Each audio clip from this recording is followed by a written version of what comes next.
dawn, and we ponder our lives to this new day and the lives of others who have gone before.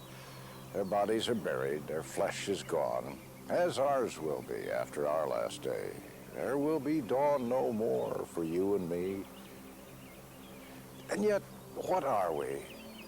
Are we simply pulsating molecules of flesh, blood, and brain, skittering nerve impulses in myriad channels, enclosed in a mind-body that is here now, but can never transcend to elsewhere or elsewhere?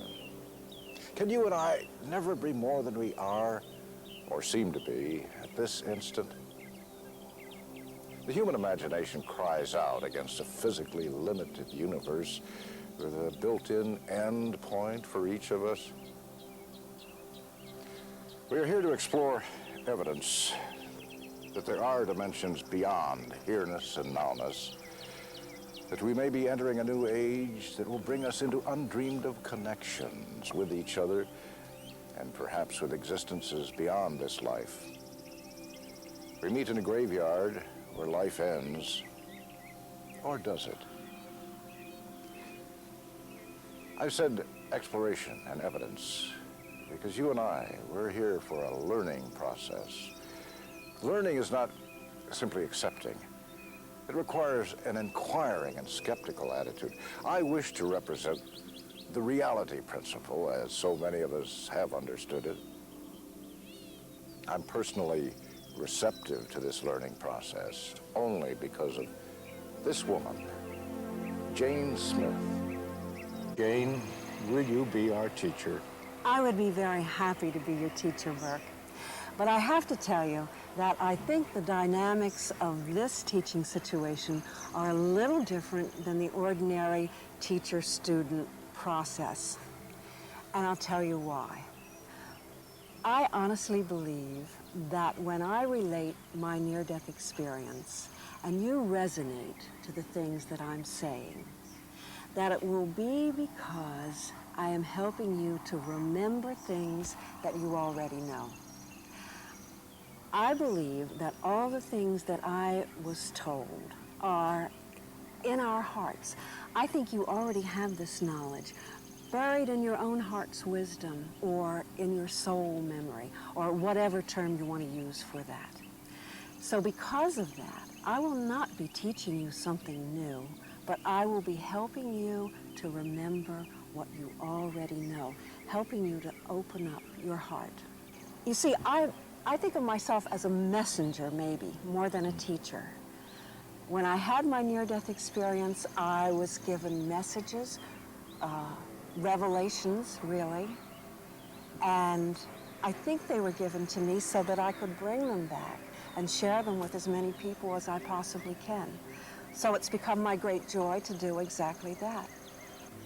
We're in a graveyard, a last resting place. It's called Your Thoughts. A last resting place. That has a sound of great finality, doesn't it, Burke? But you see, it isn't like that at all. Now, if you want to think of the graveyard as the last resting place for the physical body, I think that's an accurate thing to say. But it's for the physical body only that it's a last resting place. Because the essence of you, Burke Hulley, your beingness, your soul, your spirit, everything that goes into making you, you, except for your physical body, goes on. It goes on and on to greater adventure, world without end. And Burke, if it were only my experience that caused me to say this kind of thing, I would say perhaps one person's experience isn't enough for the whole world to tune in and believe. But it's not just my own experience. In the early 1980s, there was a Gallup poll conducted about this very topic, and it was found that in the United States, 23 million people felt that they had had a verge of death experience. They had been very close to death. And of those 23 million people, 8 million had a mystical encounter of some kind in connection with the death event. Now, you cannot sweep 8 million people's experiences under the rug, can you? We've been to a graveyard where death is universal. In a hospital, death is an ever-threatening danger. And that's where it all began for Jayne Smith. That's right, Burke. It did begin in a hospital almost 35 years ago. It was a little hospital in southern Delaware, and I was not even ill. I had simply gone in to have a baby. It was my second child. And I can remember lying on the delivery table, experiencing labor pains, and suddenly I had a really horrendous pain. And I put the nose cone of Trilene that I had been given up to my nose and inhaled very, very deeply. Now, at that point, I should have become unconscious, and I knew that I should be unconscious, but I wasn't. I remained fully conscious, totally aware. I was in blackness. I couldn't see anything, but I was thinking to myself, this isn't the way it's supposed to be. I'm not supposed to know anything right now, and I do. What on earth has happened, I wondered. And at that point, I felt something leave my body. It was a whoosh. It went up through the top of my head.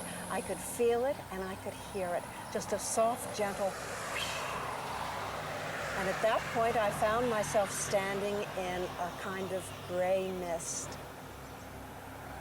And then I knew that I had died. This, then, is the breakthrough. Many have traveled this way. More and more are coming forward. The near-death experience is known, but Jayne's experience is more detailed and meaningful than any we've heard. Jayne, let us try to follow it with you through your own eyes and mind. First, let me ask you, is it still really precise and clear in your memory? Oh, it is, Burke. I think the memory of this experience is actually seared into my very soul.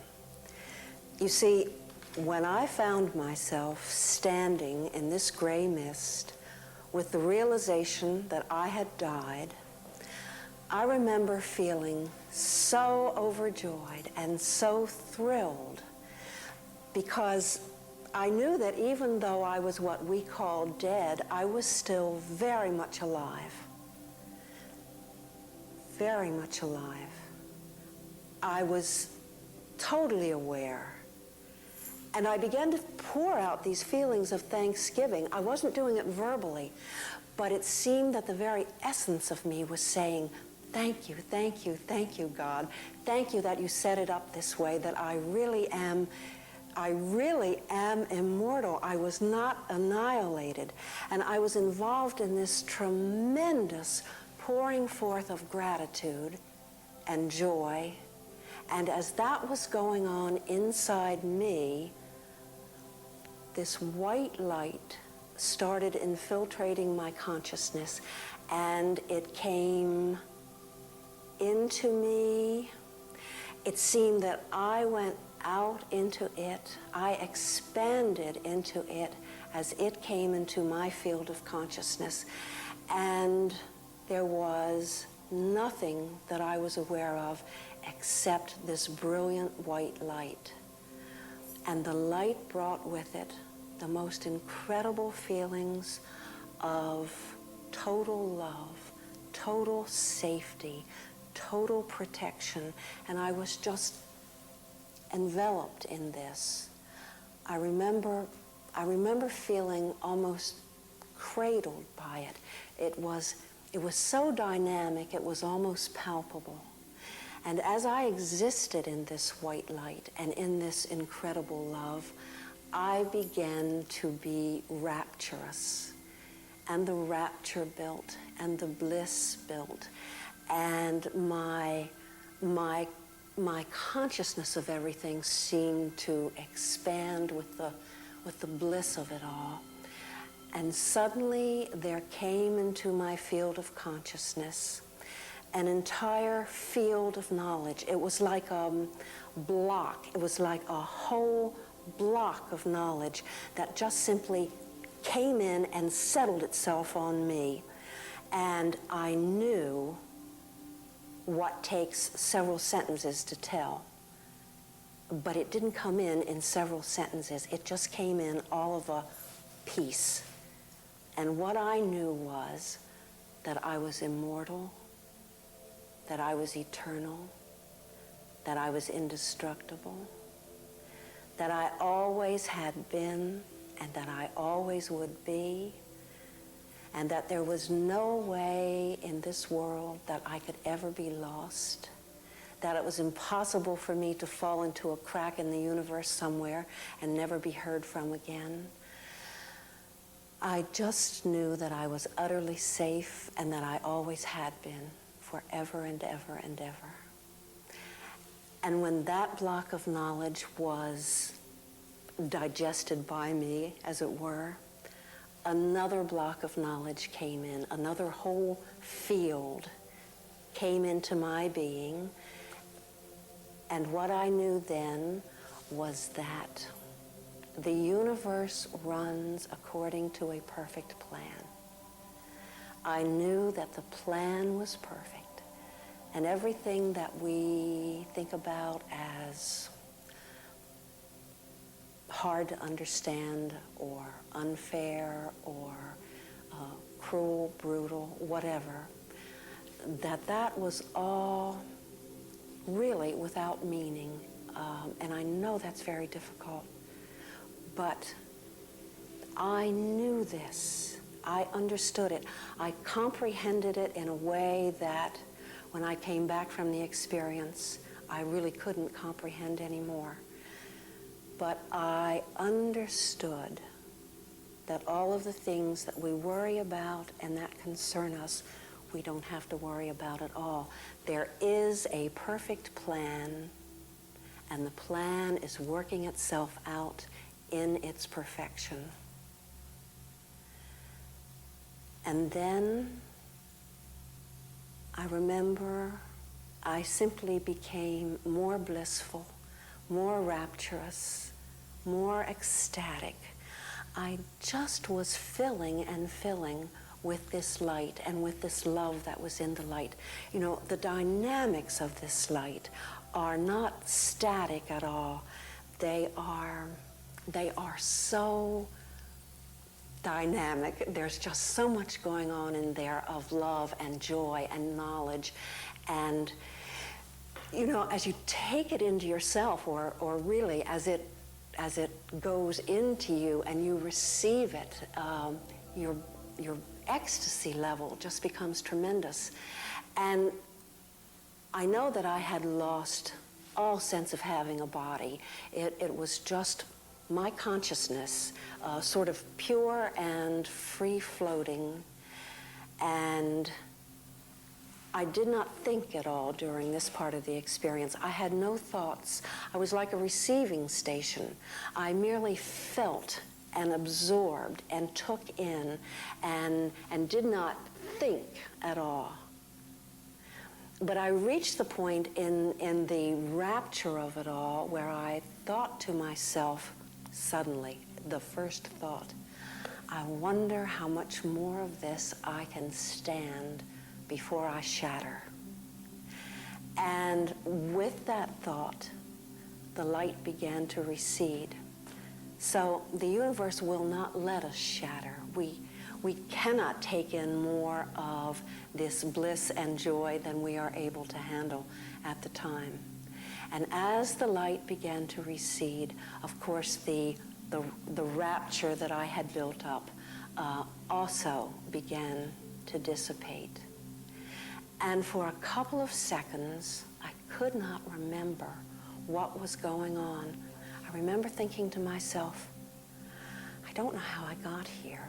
I can't remember what's going on. I didn't know whether I had been in that light for a minute or a day or 100 years.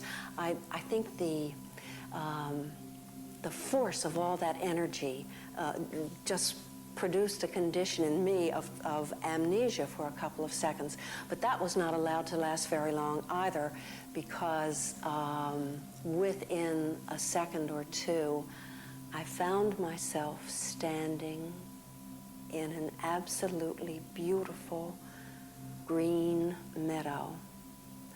And I knew what was going on. I knew again who I was, that I had died. My amnesia period was over with.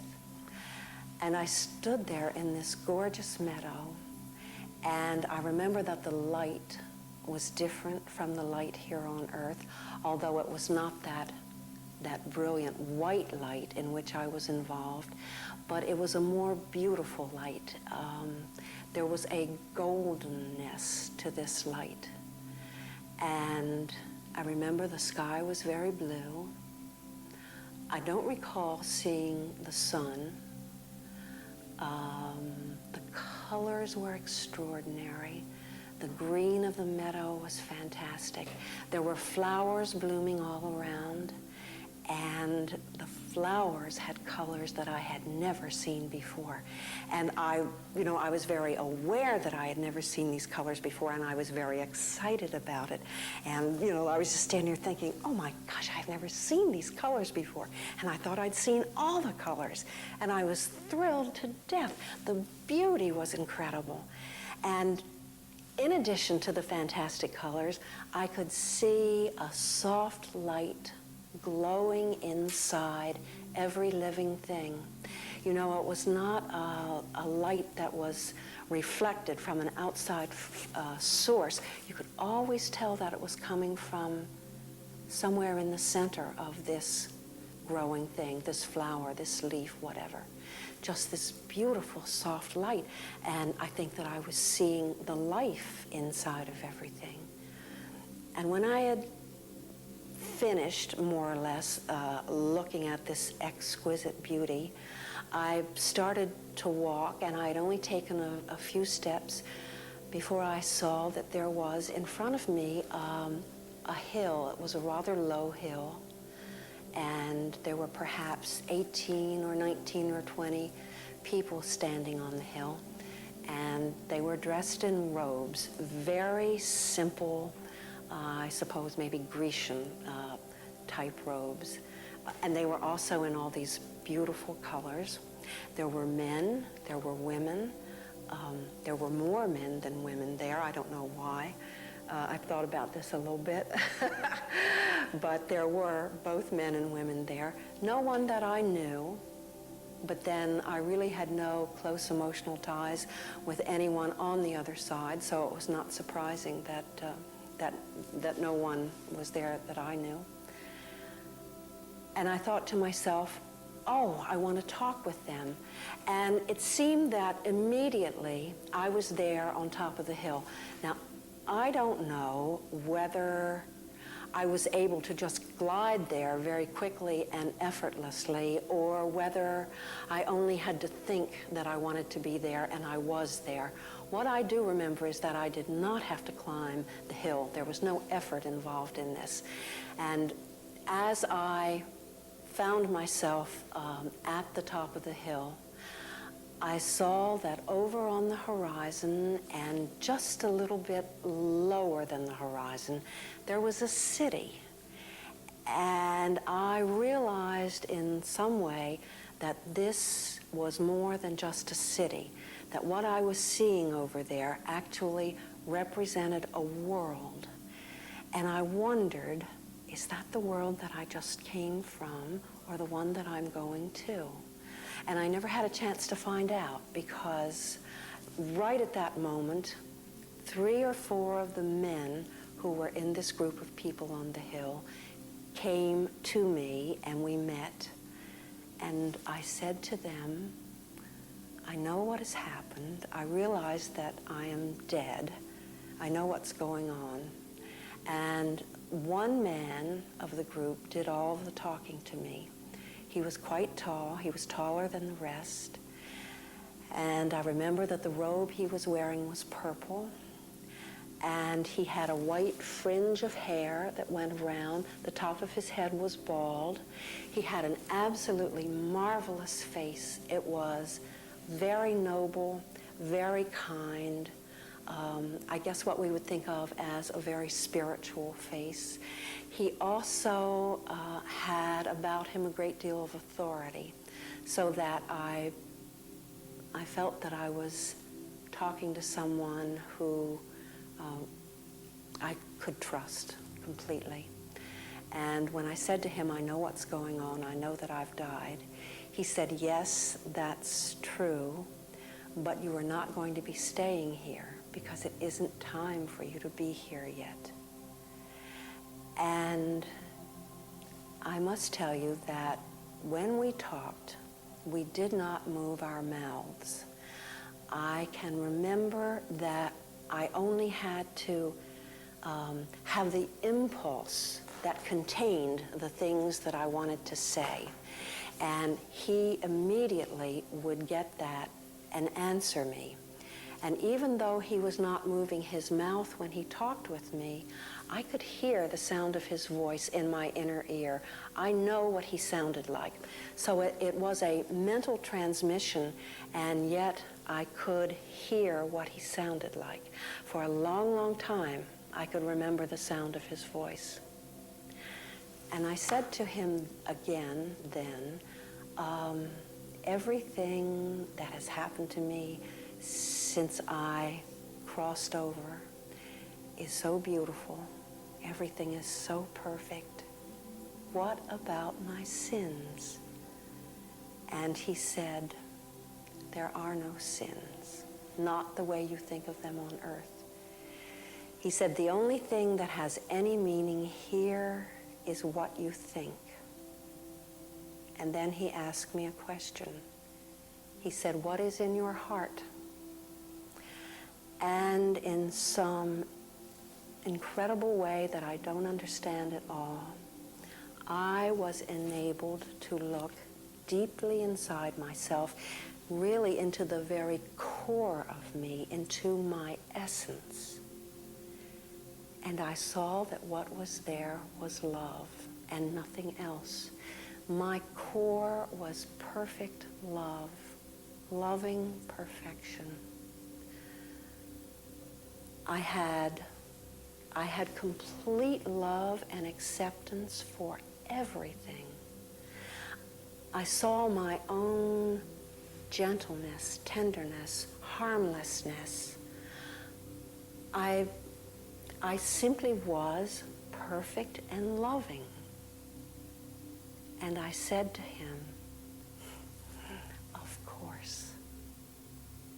And I had the feeling that I was connecting with knowledge that I had known before.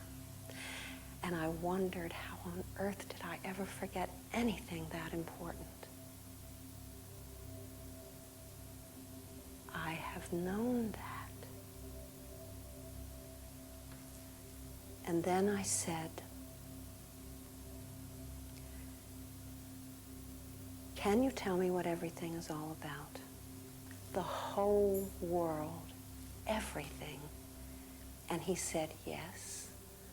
And he told me, and it took maybe 3 sentences at the most. It was so simple. I understood that immediately. I had total comprehension of what he was saying to me. And I remember again saying to him, of course. And it was that feeling again of reconnecting with knowledge that I had once had, and wondering how on earth did I forget that. And then I said to him, since I'm not going to be able to stay, there are so many people I want to take this back to. May I take this all back with me? And he said, you may take the answer to the first question back. That was the one about sin. But he said the answer to the second one, you are not going to be able to remember.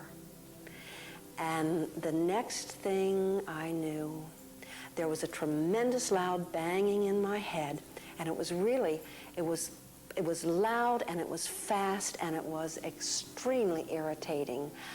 It went on for just a few seconds, just this loud bang, bang, bang, bang, bang. And then that was over, and there was a sort of electronic click in my ear, and I really will never forget the sound of that click, because I remember thinking, that sounds almost like a tape recorder.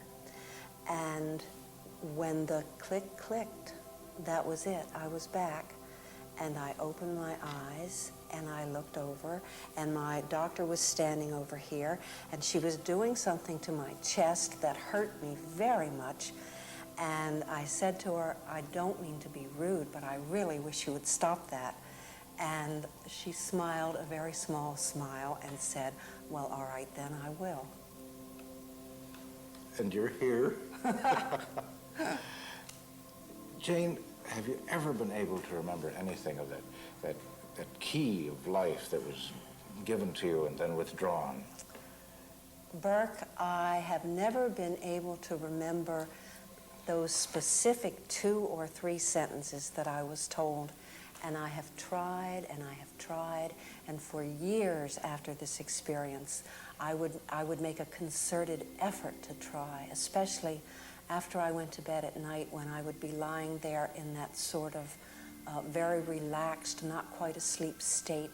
And I would have the feeling that if I could just put my antenna out far enough, perhaps I could pull that answer back in, and I never could.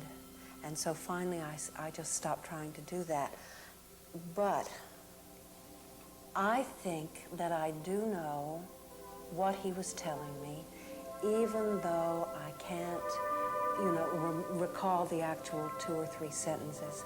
I know that it has to do with love, and I believe that it has to do with what I was enabled to see when he said, what is in your heart?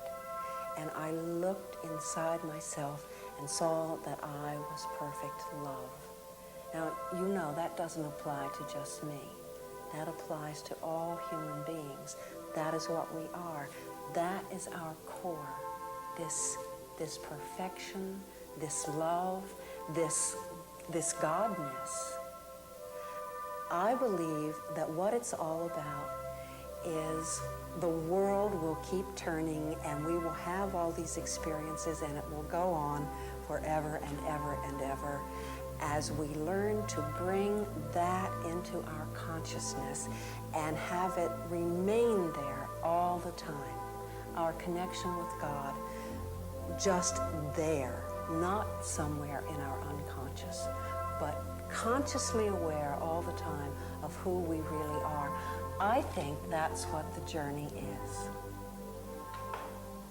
And a magnificent journey it has been. Yes. Thank you, Jayne. Thank you. Many poets have intuitively glimpsed flashes from beyond this life. But now Jayne Smith and others are involved in an explosion of knowledge based on direct experience. You've thought long and hard since your contact, Jayne. What's going on? Oh, Burke, I think something absolutely wonderful is going on. I think that this is the time in human evolution when the universe is concentrating on helping us to expand our consciousness, helping us to get in touch with who we really are, making that inner connection. I think that it's time in our progress as human beings to become aware of the fact that we are one with God. We are God's children, literally. We are, the core of us is love, and God is love, and we are one with God.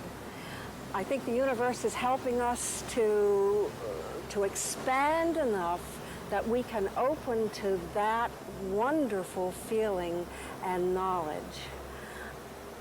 I think that perhaps we've spent several hundred years now in an intellectual mode, and I'm not anti-intellectual at all. The intellect and love together create wisdom. The intellect without love can actually be very cruel. And it's time that we became wise human beings. It's time that we put our intellects in the service of our hearts instead of the other way around. And this is what I think is going on now. I think these mystical experiences that those of us who have had near-death experiences have had mystical experiences that meditators have had. This is all part of the universe's gift to us, because we can then come back and say to others, this is happening. Listen with your heart and you'll know that this is true. And the thing that's made it all so easy is that we have the communications now at this point in our development to make this a worldwide thing. Then this is a time for communication of a message, a special message. Is this a foreordained time? I think foreordained, that's a word I'm not sure about. We are on a journey back to God. The journey is long, but the journey is continual. Somewhere within the journey, it was time for us to start opening our hearts. In a sense, foreordained, yes, because there's no way we will not all make that journey somewhere in time. Will you take us further? Burke, I hope that someday we'll have an opportunity to sit down again and talk, because I'd really like to talk about what I think are the deeper levels of meaning behind the messages that I was given. But for now, I think I would like to leave you with this thought, that God is light and love and life. And we human beings are also light and love and life. And when we are in a space of oneness with God, with our Creator, the experience that we have is one of peace and joy. You know, the great Catholic French theologian Père Teilhard said that joy is the infallible evidence of the presence and the activity of God. So whenever we find ourselves in a state of joy, we can know that we are making that connection with the God within us. We started in a graveyard at dawn, an ending place, and yet we found that the end is the beginning, that the dawn itself is the overwhelming reality, heralding a new age when we can not only hope, but know that life and love are forever. Jane Smith may have found the path that we are all destined to travel someday.